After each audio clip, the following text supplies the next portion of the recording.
Assalamu alaikum dear friends, how are you all? Today we are going to discuss a very important topic in first year physics, that is addition of two vector by rectangular component method. Before this we have discussed head to tail rule and law of parallelogram. और इससे पहले हमने एक last में topic समझा था last video में, resolution of a vector. उसको थोड़ा सा एक मरतबा आप देख लीजिएगा, समझ लीजिएगा, उसकी मदद से हम इस टॉपिक को बआसानी समझ सकते हैं। तो हम अपने टॉपिक को समझते हैं। Addition of two vector by rectangular component method क्या होता है ये। फर्स्ट किया, हमारे पास दो वेक्टर a1 और a2 making an angle theta 1, a1 theta 1 angle बना रहा है और a2 थीटा 2 एंगल बना रहा है with respect to x axis counter clockwise. हमने इन दो वेक्टर को जमा करना है रेक्टेंगुलर कंपोनेंट मेथड के ज़रिए। रेक्टेंगुलर कंपोनेंट मेथड क्या होते हैं मैं रिपीट कर देता हूँ। देखिए, हमने रेजोल्यूशन ऑफ अ वेक्टर में पढ़ा था कि फ़र्ज़ किया हमारे पास ये वेक्टर ए है जो कि एक एंगल थीटा बना रहा है with respect to that line. Then we resolve that vector into its component along x coordinate and along y coordinate. ये हमारे पास हॉरिजॉन्टल कंपोनेंट जिसको हमने एक्स का नाम दिया था, ये हमारे पास वर्टिकल कंपोनेंट जिसको हमने ए वाई का नाम दिया था, ऐसा ही था। तो x and a y are called rectangular component because they are rectangle to each other, and ax was equal to a cosine theta and ay was equal to a sin theta। ये था हमारा last video lecture का आखिरी topic. अब इसी की मदद से हमने दो वेक्टर को जमा करना है rectangular component. What are rectangular component?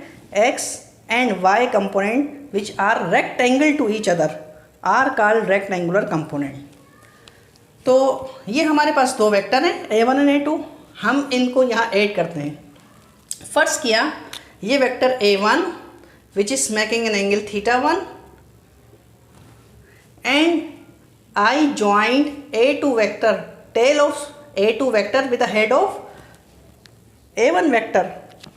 तो a1 वेक्टर में a2 वेक्टर ऐड हो गया और ये आपको मिल गया रिजल्टेंट वेक्टर। लेकिन हमने इसके रेक्टेंगुलर कंपोनेंट बनाने, उसका तरीका क्या है? आपके पास जो भी वेक्टर दिया गया है, जैसे a1 वेक्टर है, आप उसके कंपोनेंट बनाएं।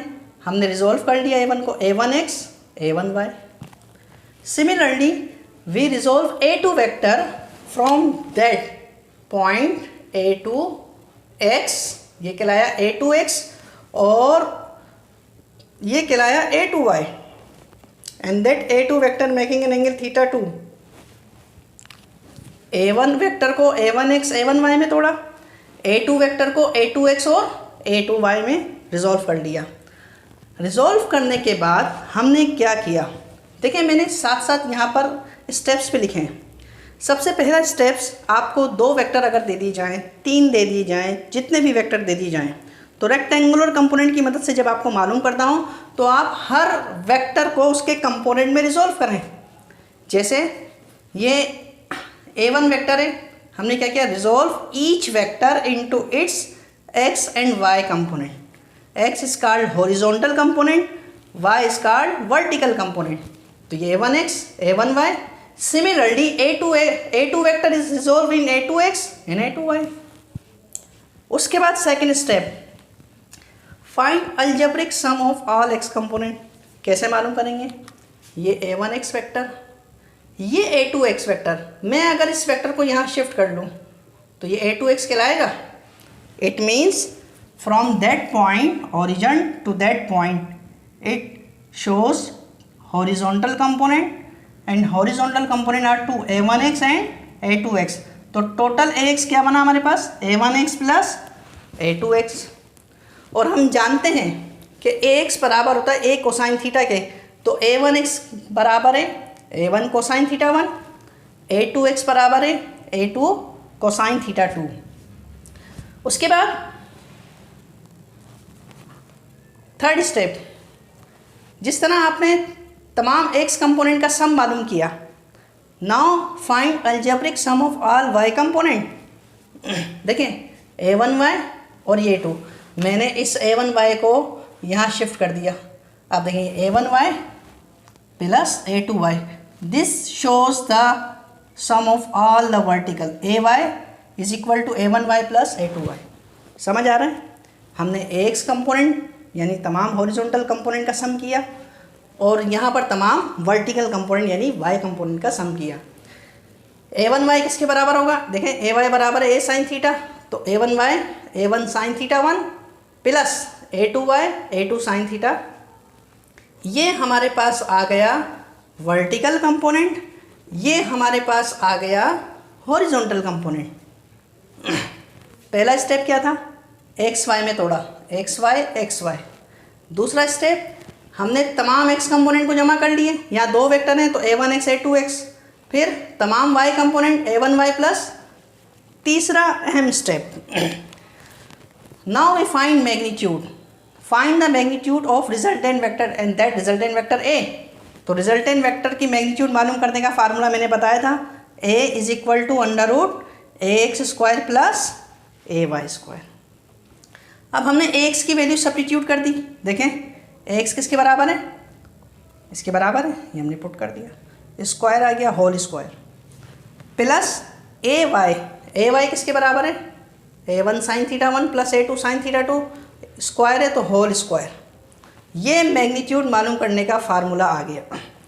आखिरी बात, now find the direction of resultant vector a। ये जो एक वेक्टर आया, ये तो a1 वेक्टर का थीटा 1 है, ये a2 वेक्टर, अब इसका थीटा क्या होगा यानी इसकी डायरेक्शन क्या होगी?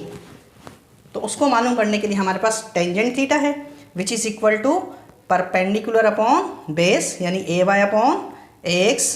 थीटा चाहिए तो टेन इनवर्स में आ जाएगा, theta is equal to tan inverse ay upon ax। समझ आया? तो हमने इन 5 स्टेप की मदद से अपने एडिशन ऑफ 2 वेक्टर को समझा, 2 वेक्टर a1 और a2 को बआसानी ऐड कर लिया। अब हम एक एग्जाम्पल आपकी बुक में दी हुई है 2.5, 2.6 उसको समझते हैं ताकि ये टॉपिक हमें और अच्छे तरीके से क्लियर हो जाए।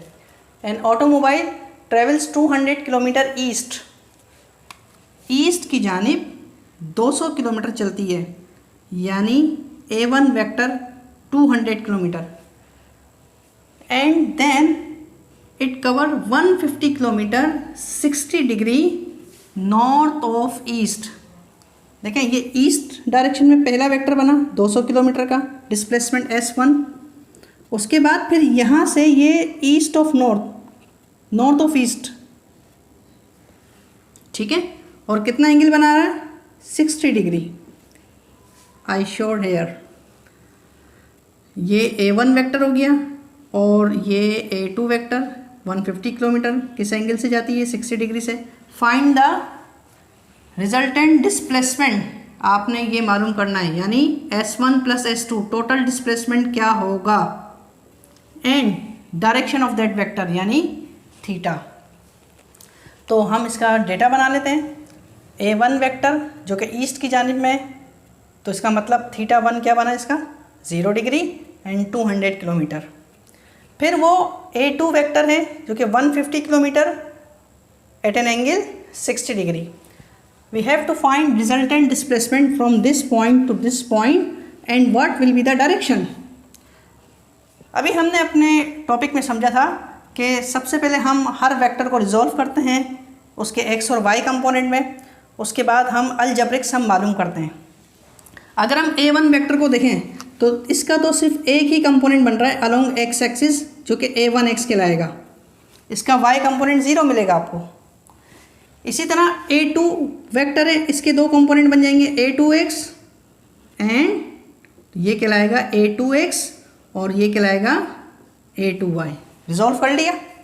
उसके बाद हमारा दूसरा स्टेप था find algebraic sum of all x component यानी a1x plus a2x।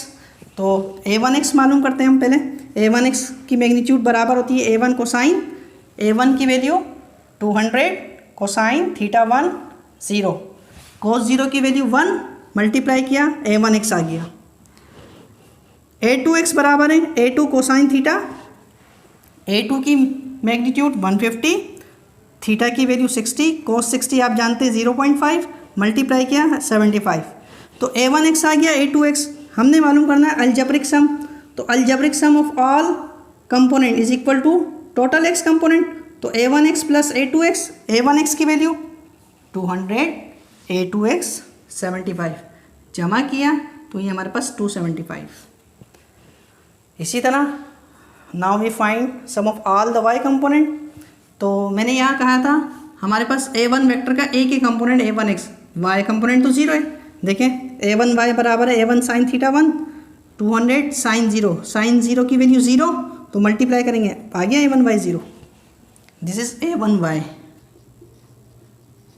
Now a2y which is equal to a2 sine theta 2, a2 की वैल्यू 150, थीटा की वैल्यू 60, साइन 60 √3/2, इसको सॉल्व किया हमने 75 √3, 2 से 150 कैंसिल हुआ 75। अब अगला स्टेप, नाउ फाइंड, एक सेकेंड, आपने ये a2y मालूम किया है, तो नाउ फाइंड अलजेब्रिक सम a1y प्लस a2y, तो ये ज़ीरो आ गया a1y, उसके बाद a2y 75 √3, जमा किया 75 √3। Now we find the magnitude of resultant vector, तो मैग्नीट्यूड के लिए हम क्या करते हैं, we know that a is equal to √ax² plus ay², ax की वैल्यू 275 इसका स्क्वायर प्लस ay की वैल्यू 75 √3 इसका स्क्वायर, ये आपके पास ax आ गया, ये आपके पास ay आ गया।